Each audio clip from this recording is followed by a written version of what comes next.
All right, the big news. We got a lot of big news.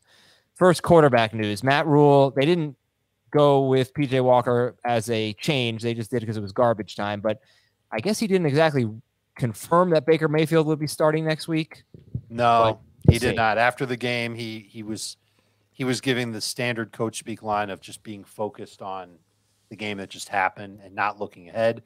That included when the reporters started asking about his job and whether or not he would still be the coach of the Panthers next week. Eddie Bridgewater left after one pass attempt with elbow and head injuries, and he actually did clear the old concussion protocol, but after what happened with Tua 2 weeks ago, they've changed the concussion protocol, and he was not allowed to come back in. So they had their third string quarterback for almost the entire game, and they lost at the Jets, and the Jets are 3-2.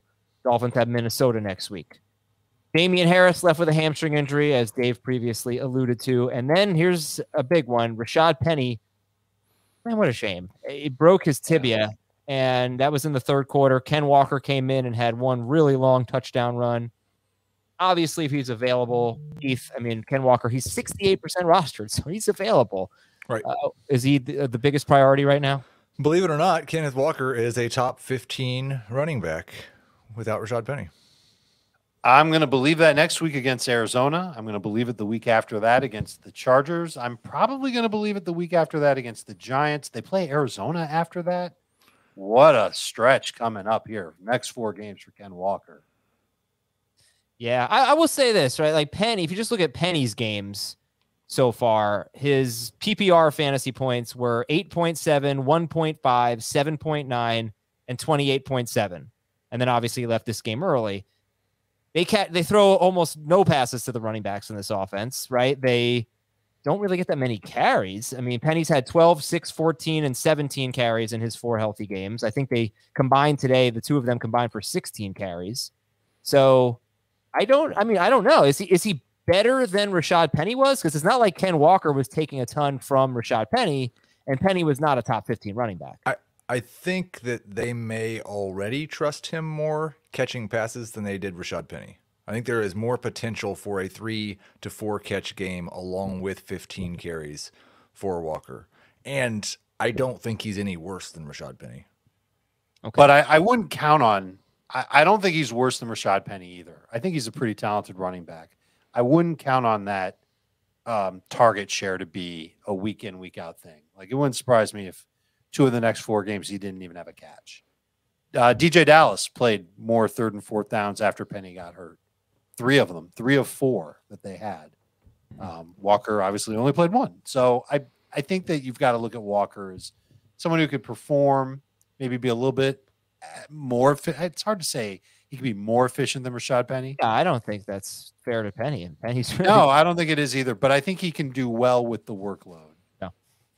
And look, I think it's a good offense. Yeah, it's a lot better. A good offense. Yeah. By the way, I just saw a report Baker Mayfield's in a walking boot right now. So another thing to keep an eye on. That's too bad. All right. James Conner, Darrell Williams, and Jonathan Ward all left with injuries. So, Benjamin, is he the number 2 waiver priority? Yeah. I don't think Benjamin's good, but I will say the last 2 weeks, when they have given the ball to Benjamin, the ball has moved faster forward than when they've given it to James Conner. They have Seattle next week, which is a great matchup. So right. That could be a backup running. It could be Ken Walker versus Benjamin, but we don't know the severity of any of the injuries right now. We don't know the severity of any of them. And if all 3 of them are somehow out, then look for Keontae Ingram, their rookie running back, to maybe get some chances. But Eno should be the leader of that offense. Well, I mean, Kyler throwing the ball is the leader of that offense. That's what they'll go with. But right. Eno he throws it to Eno sometimes. He does. Eno's a very good pass catcher. And Dave, you can make your Uno jokes. Let's see. Some other notes here. Tevin Coleman was pretty involved for the 49ers as a 3rd down back, scored a late touchdown in a blowout. Tyreek Hill scored an early touchdown too. He caught the touchdown. Tevin Coleman had a 2 touchdown day. Yeah. Tyreek Hill left with a foot injury in the 4th quarter. Chris Olave left with a concussion on a touchdown catch. It was a really wacky play.